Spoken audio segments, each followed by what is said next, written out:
Chase saw his daughter fall to the floor and quickly ran over. "Dottie, are you okay?" He squatted down and asked in concern. The angry man towered over both of them. Instantly, the flames of rage burned in Chase's heart. He had just found his daughter miraculously unharmed, only to watch her get shoved to the ground by a stranger.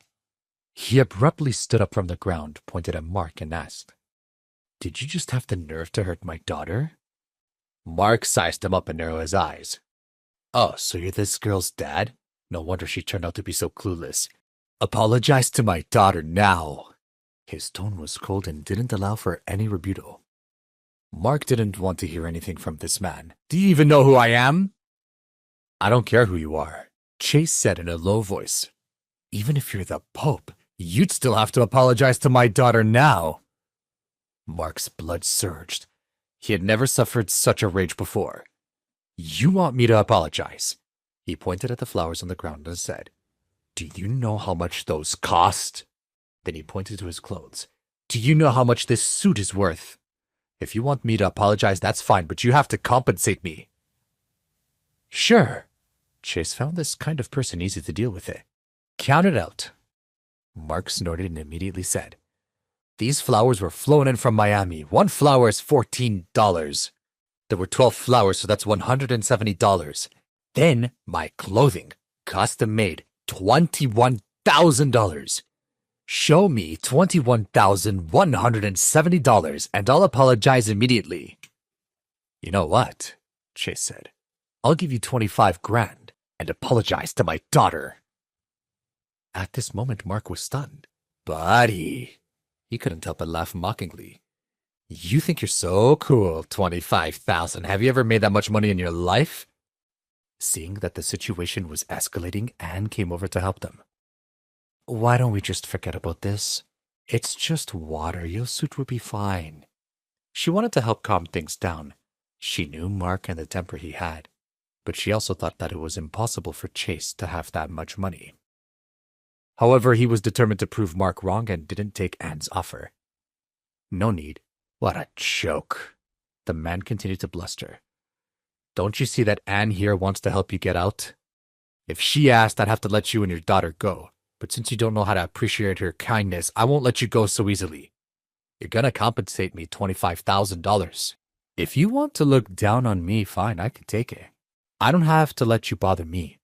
But if you lay a finger in my family, then I'm sorry, we're going to have a problem." Without another word to Mark, Chase picked up the phone and called Tim. On the other end of the line, Tim was still sitting in the car. He knew something had happened from his view on the street. With a respectful attitude, he asked, "What's the matter, Mr. Rothman? Do you know a Mark Carroll?" Tim answered very quickly.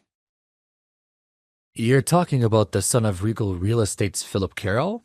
What's the outlook on Regal?" Chase asked in reply. Tim didn't seem very impressed. "A small company, a total amount of fixed assets is only about $35 million, and the annual liquidity never exceeds $14 million. I want to," he said coldly. "Okay." Tim snapped his fingers. "Give me 10 minutes. "There's more," Chase continued. "What about a dozen orchids from Miami and a suit from—" Let me see what I can do," Tim agreed. "Thanks a million." He hung up the phone. As for Mark, when he heard Chase's words, he was dumbfounded. This person had to be an actor. "Man, I didn't know that you were an expert at bluffing." He couldn't help but laugh. "You're gonna make my dad's company go bankrupt, huh? And also replace my stuff, all in 10 minutes. He laughed out loud in derision. "I've never seen such a funny guy in all my life. Anne, could you believe this guy?" Anne's expression was one of disgust as she wasn't anywhere close to laughing. Mark strode on the bakery and sat down in a chair with his legs crossed. "Okay, I'll wait, big shot. Let's see if all that stuff you said comes true." He was certain nothing at all would happen. Those orchids were from Miami. There was no way this guy could magically summon more. 10 minutes? Yeah, right. You want to show off to me? Prove it. It happened about 8 minutes after the incident. At that time, Mark was still sitting, talking with the bakery's first customers. The pedestrians outside the bakery cried out in alarm. "Hey, look over there! What are those trucks doing here?" Amidst the crowd's discussion, the two trucks finally stopped in front of the bakery. At this moment, Tim came down from the cockpit of the head truck and walked over to the bakery's door. "Mr. Rothman, the things you requested are here." Tim was the richest man in the Lauderdale. He would regularly appear in the Wealth Forum and Economic Summit. Everybody recognized him. Witnessing all this, Mark felt his eyes go wide and his mouth open in an O shape. He became a statue. He had seen powerful people before, but he had never seen such an incredible display. But why were they parked in front of the bakery? Could it really have been Chase's request? No, impossible. Mark started to panic a little. He waited for a long moment before he finally managed to stand up from the chair. He walked up to the entrance of the store with his mouth agape. He looked at the two container trucks in front of him and didn't know what to say. His tongue was tied. Impossible.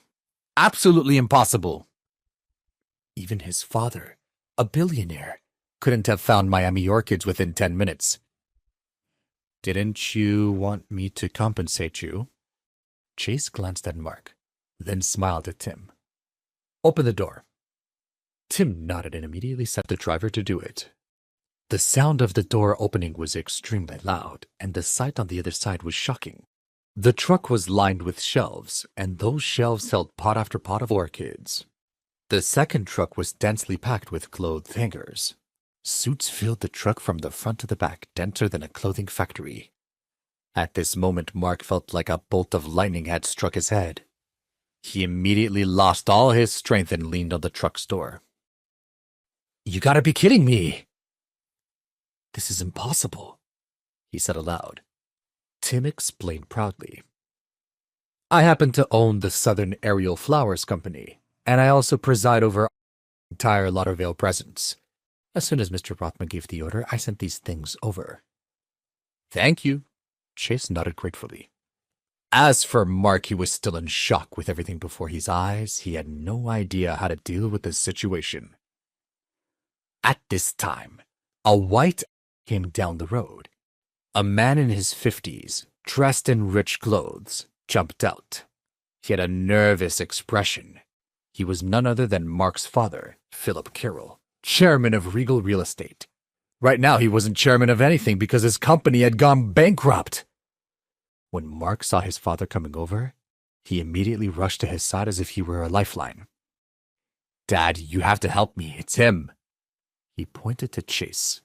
He tricked me. He said that he brought these two trucks here. This has to be a prank. Do you know what's going on?" Philip didn't have the time to care about his son's tricks. "It was you, wasn't it, who provoked Tim Sanders?"